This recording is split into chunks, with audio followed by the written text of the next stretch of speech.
On September 1, 1943, at Rabaul Airfield on New Britain, Lieutenant Commander Saburo Sakai's hand paused as he read an intelligence report.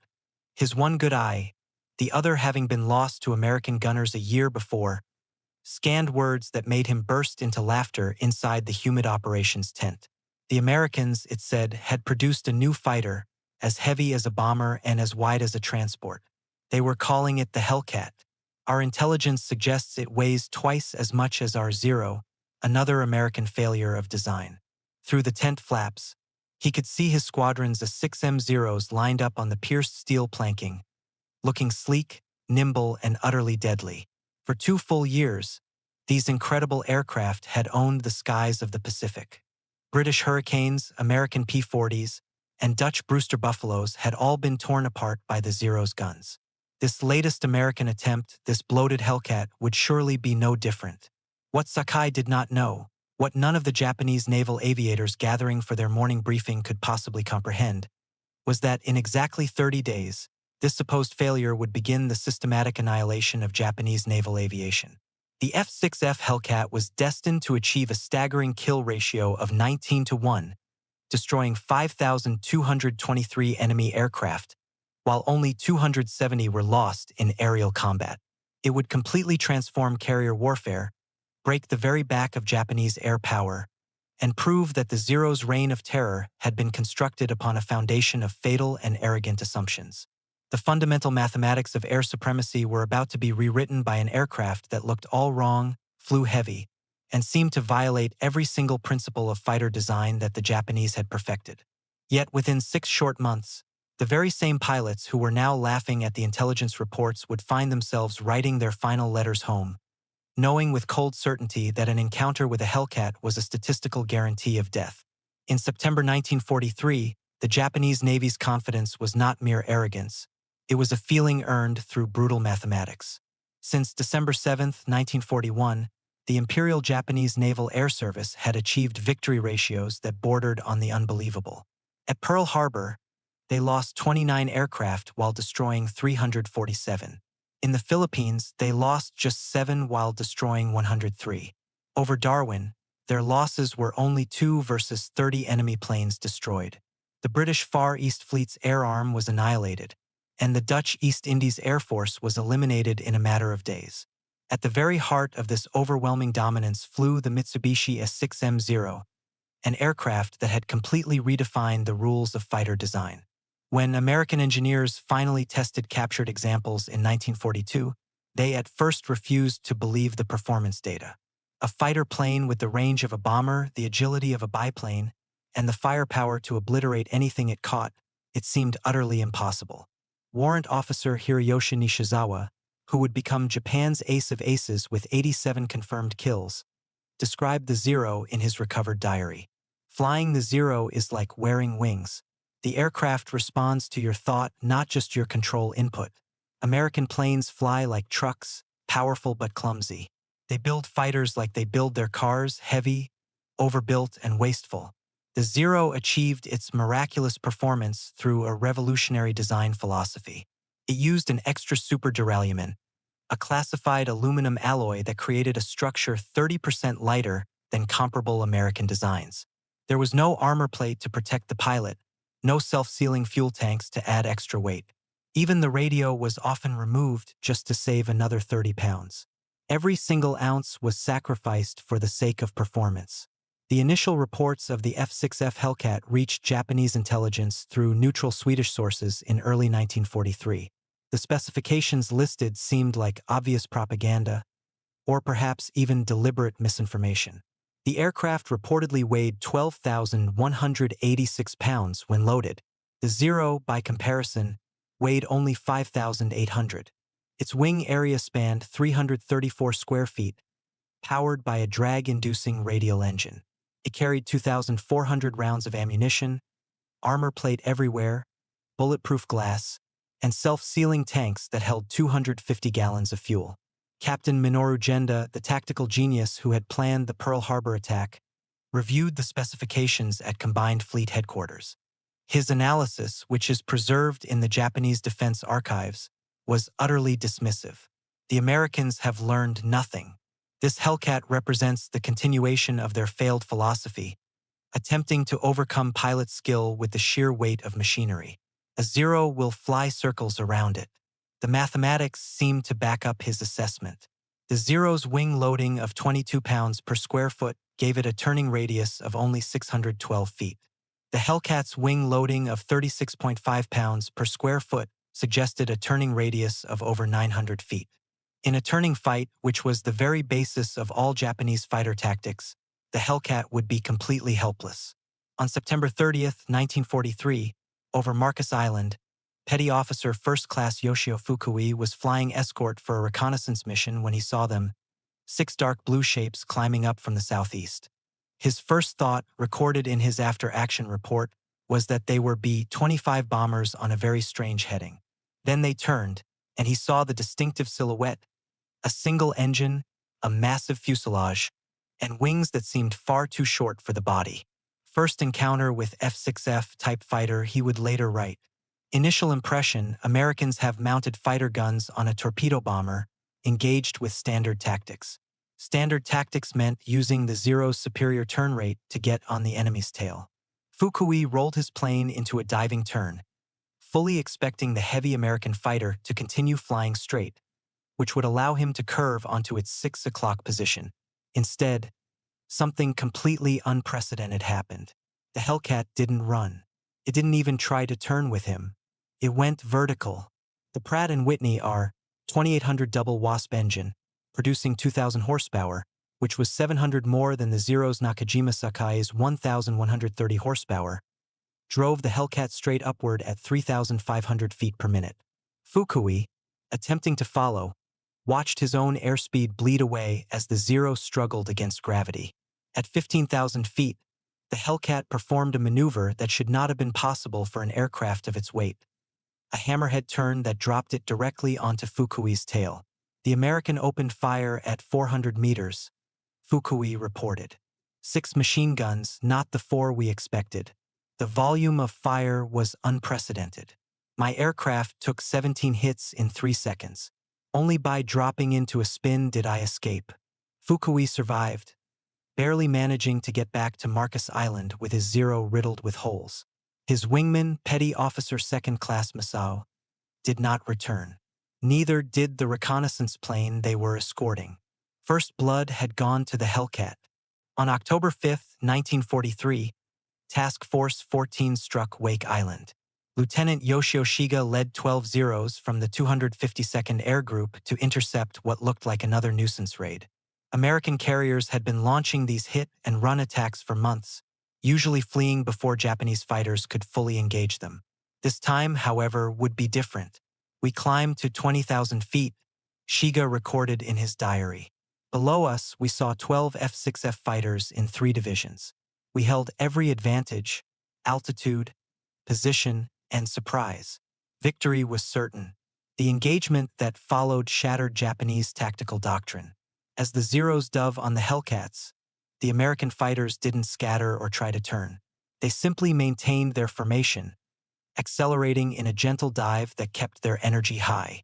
When the Zeros opened fire at maximum range, hoping for some lucky hits, the Hellcats simply absorbed the punishment.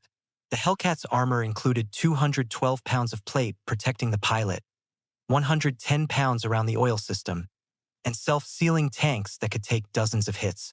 As the Zeros used up their ammunition in diving passes, the Hellcats executed their counterattack. Instead of turning to dogfight, they used their weight as a weapon.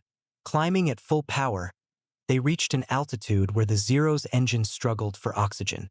At 25,000 feet, the Hellcat was still producing 1,650 horsepower. The Zero was down to just 900.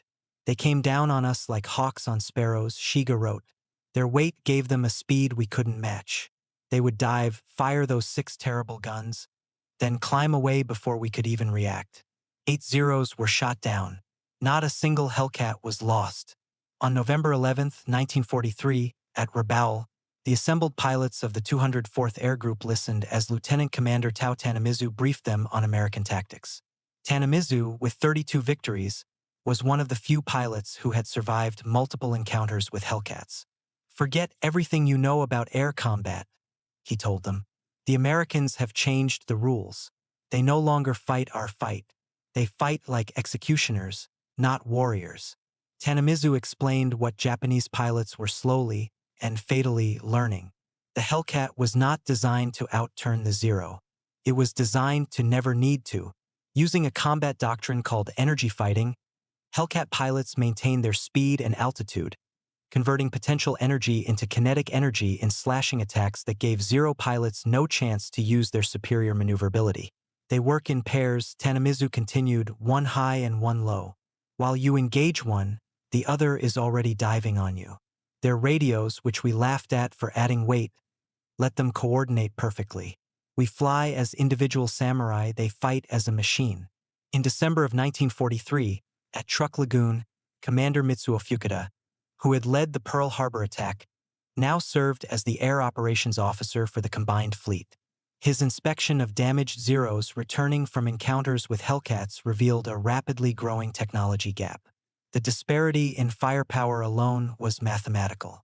The Hellcat's 6 Browning M2 machine guns fired 750 rounds per minute each, for a total of 4,500 rounds per minute. Each .50 caliber bullet weighed 46 grams and traveled at 2,900 feet per second, delivering 3,500 foot-pounds of energy. The Zero's two 7.7 mm machine guns fired projectiles weighing just 11 grams at 2,300 feet per second, delivering only 750 foot-pounds of energy. Even more disturbing were the reports of American radar-guided fighter direction. While Japanese pilots still relied on their own eyesight to spot enemies, Hellcat pilots were being guided to their targets by shipboard radar controllers who could see Japanese aircraft from 50 miles away. Lieutenant Sadamu Kamachi described his first radar-directed interception. We were climbing through clouds when they hit us. There was no warning, no visual contact. Hellcats were diving from above, exactly on our heading, perfectly positioned. They knew where we were, our altitude, and our course. We were blind men fighting those who could see in the dark. By January 1944, the Japanese pilot crisis was becoming catastrophic. The pre-war Imperial Navy pilot training program had been the world's most demanding. Training took 3 years, with pilots entering combat with 700 flight hours. Army pilots received a minimum of 500 hours. They were artists of aerial combat, trained in aerobatics, gunnery, and the spiritual philosophy of air fighting. By early 1944, Japanese naval pilots were entering combat with just 300 hours of flight time, and Army pilots with only 200. Fuel shortages meant that most of their training was done in gliders. Gunnery practice was limited to only 50 rounds per pilot. Formation flying, instrument flight, and radio procedures were all eliminated just to rush pilots to the front. Meanwhile, American pilots were arriving with a minimum of 300 hours, including 50 hours in type. They had fired thousands of practice rounds, practiced carrier landings until they were automatic, and learned energy tactics in safety over the airfields of Texas. Lieutenant Commander Yoshihiro Hashimoto, a training officer at Kasumigaura Naval Air Station, wrote in his final report, "We are sending children to fight professionals." Yesterday, Ensign Yamamoto arrived at the front. He had never fired his guns in flight. "We have no ammunition for practice." He had never flown at night. "We have no fuel for such training." He lasted 7 minutes in his first combat. From October 12th to 16th, 1944, came the Battle of Formosa.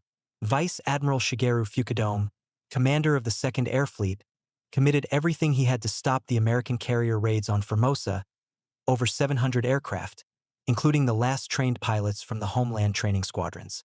The Japanese claimed a spectacular victory. 26 carriers and battleships sunk, 300 aircraft destroyed. The reality, discovered only after the pilots returned and their gun camera footage was developed, was catastrophic. Actual American losses were just 89 aircraft. Japanese losses were 329 aircraft and almost every experienced pilot they had left. Lieutenant Sadaki Akamatsu, one of the few surviving veterans, described the slaughter in his memoirs. The Hellcats were waiting at every altitude. As we climbed, they were above us. As we dove, they were below. They had divided the sky into grids. with each section covered by a division. It was not combat, it was systematic extermination. On June 19, 1944, in the Philippine Sea, the Japanese Navy committed its reconstituted carrier force to Operation A-Go, the decisive battle that was supposed to destroy American carrier power in the Pacific. They had 9 carriers, 450 aircraft, and their best remaining pilots. Against them was Task Force 58 with 15 carriers and 956 aircraft, 450 of which were F6F Hellcats. Admiral Jisaburo Ozawa launched his strikes in 4 waves, confident that Japanese pilot skill and the Zero's range advantage would prevail. The first wave of 69 aircraft launched at 8:30 in the morning. American radar detected them at 150 miles. Hellcats were vectored for interception with perfect positioning, an altitude advantage, the sun at their backs, and approaching from the Japanese blind spots. Lieutenant Zenji Abe, leading the fighter escort, saw the Hellcats just minutes before the engagement. They were stacked from 20,000 to 30,000 feet, at least 60 of them, waiting like a steel curtain. We were at 18,000 feet. Every advantage was theirs. The engagement lasted only 12 minutes. Of the 69 Japanese aircraft, 42 were shot down. Commander David McCampbell, the CAG of Air Group 15, shot down 7 aircraft in that single day. His wingman, Lieutenant Roy Rushing, got 6. The Zeros tried to turn with us, McCampbell reported. We simply refused. We'd make a high side run, shoot one down, and zoom climb back to altitude. They'd try to follow, stall out, and another Hellcat would pick them off. By the day's end, the Japanese had lost 346 carrier aircraft, plus 50 land-based aircraft. American losses were just 30 aircraft from all causes. American pilots in their ready rooms that evening coined the term turkey shoot. The enemy aircraft had been as helpless as game birds. The aftermath of the Philippine Sea and Leyte Gulf battles produced what Japanese military psychologists later called Hellcat Psychosis among the surviving pilots. Admiral Ozawa, in his after-action report, wrote, "The enemy's radar-guided fighter direction achieved something we thought was impossible, the industrialization of air combat. Each Hellcat was not an individual fighter but a component in a vast machine. Our pilots, no matter how skilled, were engaging not planes, but a system. The pilot shortage became so acute that by early 1945, training was reduced to just 40 to 50 hours for Navy pilots and 60 to 70 hours for Army pilots. Kamikaze pilots received only 40 to 50 hours total, approximately 7 days of training. The transformation of Japanese naval aviation from an elite force to kamikaze operations represented the ultimate admission of the Hellcat's superiority. Unable to compete conventionally, Japan turned its own pilots into guided missiles. Vice Admiral Takejiro Onishi, the father of the kamikaze program, justified it with stark mathematics. If a Zero attacks a carrier conventionally, the probability of success is near zero. The Hellcats will destroy it. If the Zero becomes a bomb, the probability of hitting increases to 30%. The pilot dies either way. At least as a kamikaze, his death has meaning. On October 25, 1944, Hiroyoshi Nishizawa escorted the first official kamikaze mission, claiming his 86th and 87th victories, 2 F6F Hellcats, in the process. The very next day, October 26, 1944, Nishizawa died as a passenger aboard a transport that was shot down by Hellcats from VF-14. Japan's greatest ace, helpless without a fighter, fell to the very aircraft he had briefly bested. On August 15, 1945, Emperor Hirohito's surrender broadcast played. At Atsugi Airfield, Captain Minoru Genda, who had dismissed the Hellcat as all weight over finesse, listened to the Emperor's words. Around him sat the remnants of Japanese naval aviation, teenage pilots with 40 hours of flight time, aircraft cobbled together from spare parts, and empty fuel tanks. Japanese engineers, studying captured Hellcats after the war, discovered the true extent of American industrial superiority. The Pratt & Whitney R-2800 engine contained 2,804 precision, machined parts, each one interchangeable with any other R-2800 engine. The Nakajima Sakai engine required the hand-fitting of components. No two engines were exactly alike. Professor Jiro Horikoshi, the designer of the Zero, studied the Hellcat extensively after the war. His conclusion was devastating. We designed an aircraft for 1941. They designed an aircraft system for 1945. While we were perfecting the sword, they were building the industrial age. Grumman's production of the Hellcat itself became a weapon. The Bethpage, New York factory operated 24 hours a day, 7 days a week. At peak production, a new Hellcat rolled off the assembly line every 60 minutes. The company produced 12,275 Hellcats in just 30 months, a feat the Japanese couldn't even comprehend. In 1944, Japan produced 5,100 fighters of all types. America produced 35,000 fighters in that year alone. The Hellcat didn't just win battles, it revolutionized naval warfare. Pre-war doctrine assumed carriers were vulnerable platforms that needed to strike first to survive. The Hellcat inverted this.